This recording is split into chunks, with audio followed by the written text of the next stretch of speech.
Hey guys, it's Celine. It's Saturday. What is it? 21st. Oh yes, it's new moon actually. Over here where I am in the Netherlands, it's going to be tonight towards 10 o'clock, a new moon in Bloom Aquarius. Yes. So that's kind of fitting for me, for my vibe that I'm having. I'm also realizing that it is opposite my birth position Mercury. So right across the line there. So that probably has something to do with it because it tends to work that way for me.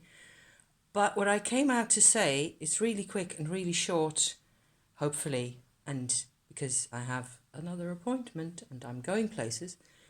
But I mean, you can go into this for hours on end. You can talk about this for as long as you want. You can go into all sorts of details.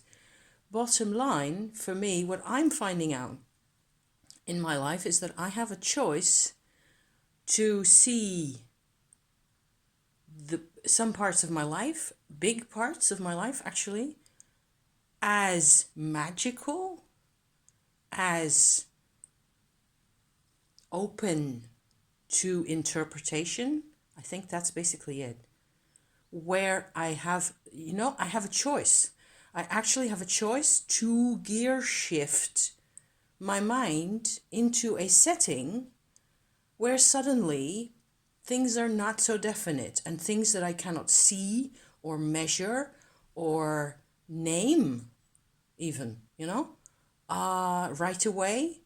As I do that more, or I try more and more, it becomes easier. But from a rationalist standpoint, there's all this nihilism, there's all this culture, we're going through some rough patches. What I'm trying to say is that I don't believe the mind itself necessarily negates, reason. The reasoning mind doesn't by itself, by its own nature, negate, I've always felt this, other types of experiences, magic, influence.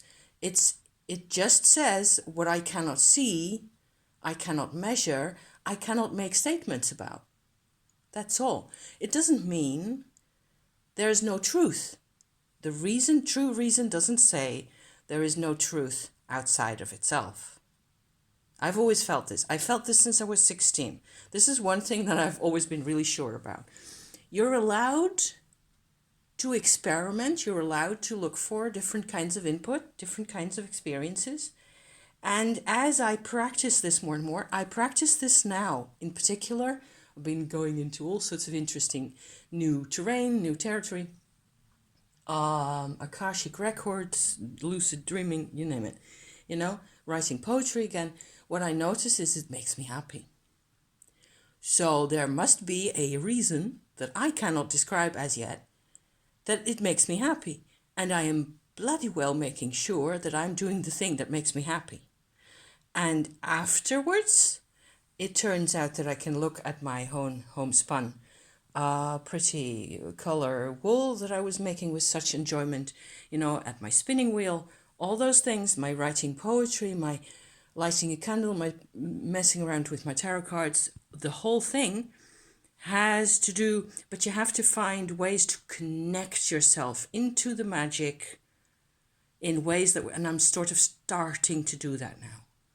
So very inspiring times, really inspiring. It also feels kind of fragile still. Crystals are helping, but I'm noticing more and more that it is about my choice. If I choose to go there, I can. If I don't choose to go there, or if I feel like something's preventing me from going there, then I have to figure that out if I want to, It is my choice. So that's what I came out to say. I think my taxi is waiting out front. Thank you for watching. Have a blessed weekend. And more to follow, Akashic Records. Jeez. I have no idea what that is yet, as is. But we're studying, okay? Thank you. See you next time, my dears. Bye-bye.